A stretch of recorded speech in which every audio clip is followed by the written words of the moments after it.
12મો અધ્યાય। ગરુડજીએ ભગવાન નારાયણથી પૂછ્યું કે હે પ્રભુ, મને યમલોકના વિસ્તારના વિષયમાં બતાવો, તે કેટલો મોટો છે અને કયા પ્રકારની સભાઓ થાય છે અને એ સભામાં ધર્મ કોના પક્ષમાં હોય છે। તમે એ પણ બતાવો કે કયા કયા ધર્મોના માર્ગો પર ચાલીને મનુષ્ય ધર્મ મંદિરમાં જાય છે। ભગવાન નારાયણે કહ્યું કે આ પ્રશ્ન ખૂબ જ ઉત્તમ છે અને નારદ વગેરે ઋષિઓ દ્વારા પણ જાણવા યોગ્ય છે। આ ધર્મનગર ખૂબ પુરીઓમાં મળે છે। યમપુરી અને રાક્ષસપુરીના મધ્યમાં યમરાજનું નગર ખૂબ જ કઠોર રૂપથી નિર્મિત છે અને આ નગરને દેવતા કે રાક્ષસ કોઈ પણ નથી તોડી શકતા। આ નિર્માણ જ આ પ્રકારે થયું છે। આ નગરનું સ્વરૂપ ચારે બાજુ છે અને ચારે બાજુ 4000 ક્રોસ સુધી દિવાલ બનેલી છે। આ નગરમાં જ ચિત્રગુપ્તનું મંદિર છે અને આ મંદિરની લંબાઈ પહોળાઈ 25 યોજન છે। આ મંદિર 10 યોજન ઊંચા સુંદર લોખંડની ચારદીવારીથી ઘેરાયેલો છે। એમાં સેંકડો ધજાઓ લહેરાય છે। અહીંયા પર ગીત ગાવામાં આવે છે અને સંગીતની ધૂન મનને પ્રસન્ન કરતી રહે છે। સુંદર ચિત્રકારી દ્વારા બનાવવામાં આવેલા ચિત્ર છે। મોટા મોટા દેવશિલ્પીઓએ આ ચિત્રોનું નિર્માણ કર્યું છે। ચિત્રગુપ્તના મંદિરમાં અનેક પક્ષી રહે છે। ગંધર્વ અને અપ્સરાઓ અહીંથી ફરતા રહે છે। અહીંયા પર ચિત્રગુપ્ત એક સુંદર આસન પર બેસીને મનુષ્યોની મૂળ ઉંમરની ગણના કરે છે। તે મનુષ્ય દ્વારા કરવામાં આવેલા પાપ અને પુણ્યોના લેખાજોખા રાખે છે। ચિત્રગુપ્તની આજ્ઞાથી પ્રાણીના કર્મ અને વિકર્મનો નિર્ણય થાય છે। ચિત્રગુપ્તના ઘરથી પૂર્વ દિશામાં એક ભારી જવરનું ભવન છે। દક્ષિણમાં શૂર અને વિસ્ફોટકનું ઘર છે અને પશ્ચિમમાં પાશ અરુચિ અને અજીરણનું ભવન છે। ઉત્તરમાં પાંડુરોગ અને રાજરોગનું ઘર છે। ઈશાનની દિશામાં શિરોવ્યથા અને અગ્નિકોણમાં મૂછો રહે છે તો અનેક પ્રકારના રોગોનો આશ્રય સ્થળ બનેલું છે। આ ભવન મનુષ્યના કર્તવ્ય અને અકર્તવ્યનું ફુજીરૂપ છે। ચિત્રગુપ્તના ઘરની આગળ 20 યોજન દૂર યમરાજનું રત્નમય મંદિર છે। નવથી જોડાયેલું આ મંદિર સૂર્યની જેમ ચમકે છે અને આ 200 યોજનમાં વસેલું છે। આની ઊંચાઈ 50 યોજન છે અને અનેક પ્રકારના થાંભલા આના આધાર બનેલા છે। આ મંદિર શરદકાળના વાદળ સમાન રંગમય અને સોનાના કળશોથી યુક્ત છે। આમાં મણિઓની સીડીઓ બનેલી છે અને હીરાઓની પચ્ચીકારી ખૂબ જ સુશોભિત કરે છે। આની બારીઓમાં મોતીઓની ઝાલરો લટકેલી છે। અહીંયા પર ઘંટ અને નગારાઓની ધ્વનિઓ સતત આવતી રહે છે। અનેક પ્રકારના વૃક્ષ બળદ ચારે તરફ સુશોભિત છે। વિશ્વકર્માએ પોતાના યોગના પ્રભાવથી આ મંદિરનું નિર્માણ કર્યું છે।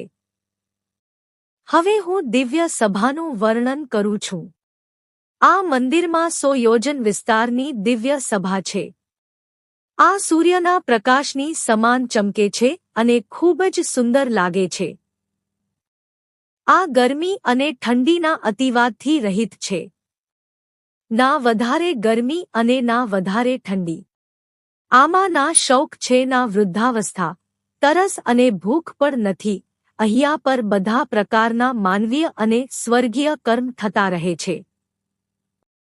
અનેક પ્રકારના ભોજ્ય પદાર્થ અને રસ મળે છે। અહીંયા પર ઠંડુ અને ગરમ જળ પ્રવાહિત થતું રહે છે। સંપૂર્ણ કામનાને પૂરા કરવાવાળા વૃક્ષ પણ અહીંયા પર છે। હે એક ગરુડ, આ સભા ખૂબ જ સુંદર અને બાઘાઓથી રહિત છે। વિશ્વકર્માએ અસીમ સમય સુધી ત્યાં તપસ્યા કરીને આ સભાનું નિર્માણ કર્યું છે। અહીંયા પર સત્ય બોલવાવાળા શાંત સ્વભાવના સંન્યાસી, સિદ્ધ પુરુષ અને તપ કરવાવાળા લોકો જ આવી શકે છે. જેનું શરીર તેજમય અને અલંકારથી યુક્ત છે, જેના વસ્ત્ર નિર્મળ છે અને જેની સ્વચ્છતા એના પુણ્ય કર્મોથી આભાસિત છે, તે આ સભામાં સ્થિર રહે છે. અહીંયા પર ભગવાન અનુપમે ધર્મ 10 યોજન વિસ્તૃત સુંદર આસન પર બેઠા છે. તેઓ કર્ણકુંડળથી સુશોભિત છે અને અન્ય અલંકારોને પણ એમણે ધારણ કર્યા છે. અપ્સરાઓ ચંવર લઈને એમના માથા પર ડોલાવ્યા કરે છે. ગંધર્વ અને અપ્સરાઓનો સમૂહ પોતાના ગીતવાદનથી એમની સેવા કરે છે. આ ભગવાન પાશને ધારણ કરીને મૃત્યુથી અને કાળથી તથા ચિત્રગુપ્ત યમરાજથી સેવિત થાય છે. એટલે કે એમની સેવા આ બધા લોકો કરે છે. એમની ચારે તરફ આજ્ઞાનું પાલન કરવાવાળા વીર યોદ્ધા વિદ્યમાન રહે છે.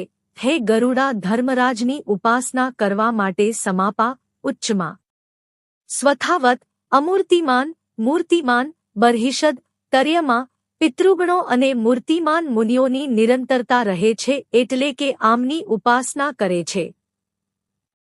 અને જેટલા પણ ઋષિ છે, મુખ્ય રૂપથી અત્રિ, વસિષ્ઠ, અંગિરા, દક્ષ, પુલહ, આસ્ત્ય, નારદ, પરશુરામ વગેરે ધર્મરાજના સભાસદના રૂપમાં વિરાજમાન રહે છે તથા અન્ય અનેક પિતૃરાજના સભાસદના રૂપમાં ધર્મરાજને ત્યાં વિરાજમાન થાય છે.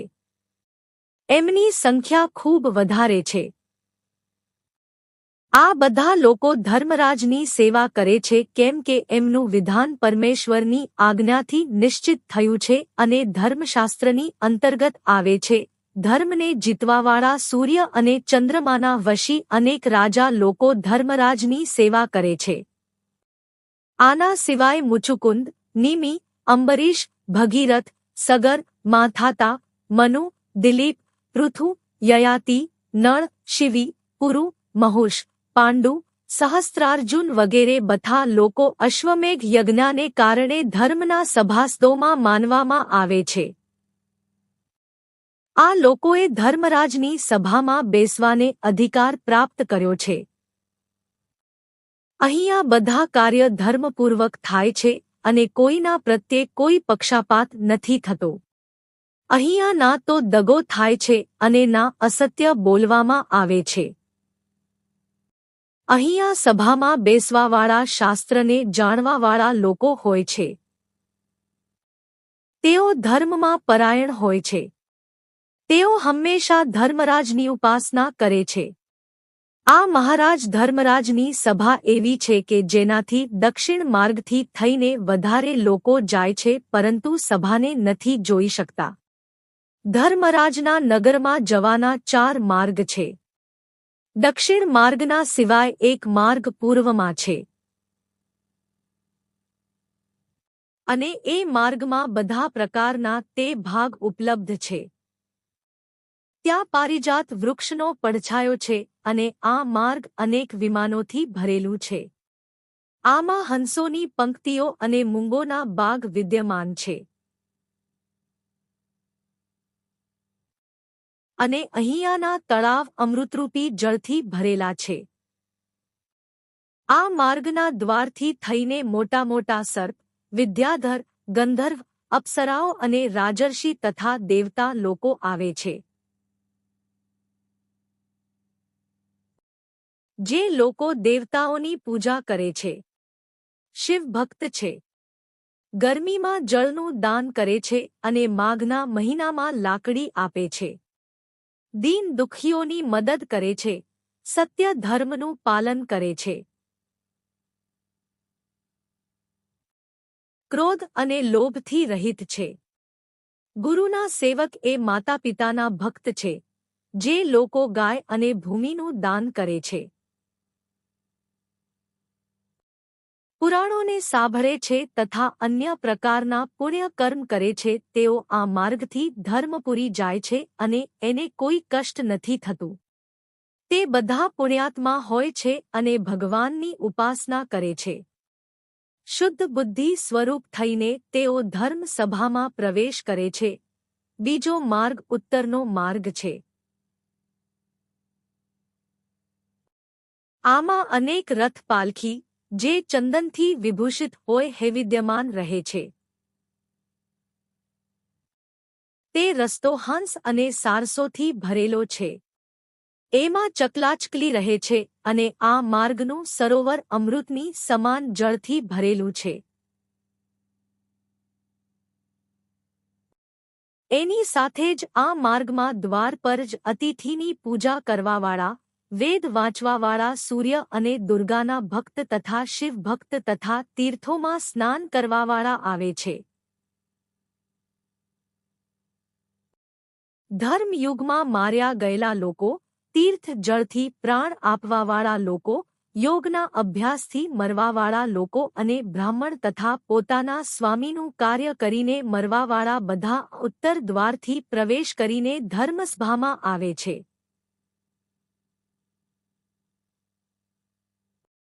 એની સાથે મહાદાન કરવાવાળા પણ આ માર્ગથી પ્રવેશ કરે છે.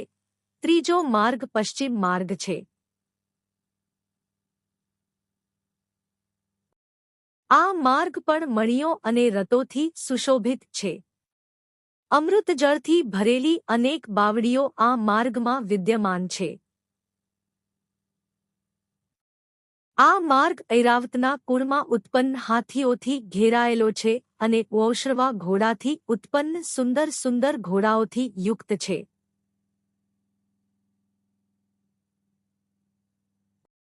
જે લોકો શાસ્ત્રની વૃષ્ટિથી ઉત્તમ વિચારવાળા છે, ગાયત્રીનો જાપ કરે છે અને ભગવાન વિષ્ણુની પૂજા કરે છે તથા જે આત્મજ્ઞાથી યુક્ત છે તેઓ આ માર્ગથી ધર્મરાજની સભામાં પહોંચે છે.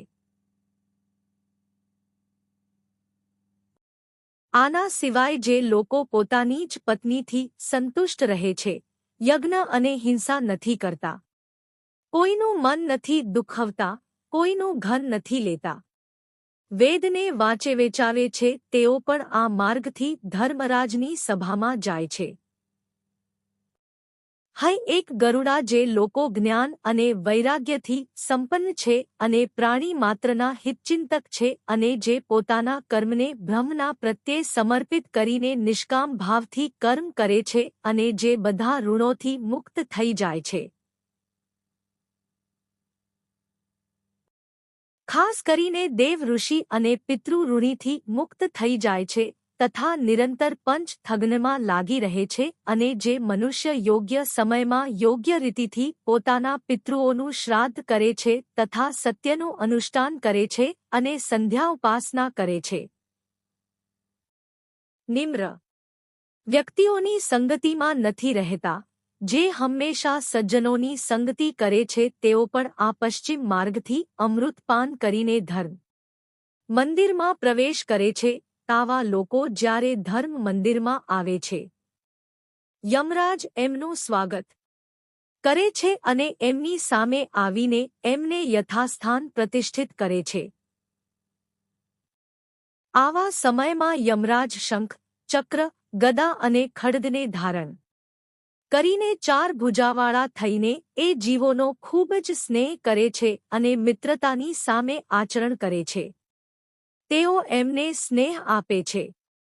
સ્નેહના ફળ સ્વરૂપ ચંદન વગેરેથી પૂજા કરીને નમસ્કાર કરીને એમને સિંહાસન આપે છે અને પછી પોતાના અન્ય સાથીઓથી કહે છે કે આ બધાની સેવા કરીને સન્માન કરો, એમનો આદર કરો. આ યમરાજના મંદિરને ભેદ કરીને બ્રહ્મલોક ચાલી જશે. આ લોકોએ પુણ્યને એકત્રિત કરીને દેવત્વને પ્રાપ્ત કરી લીધું છે.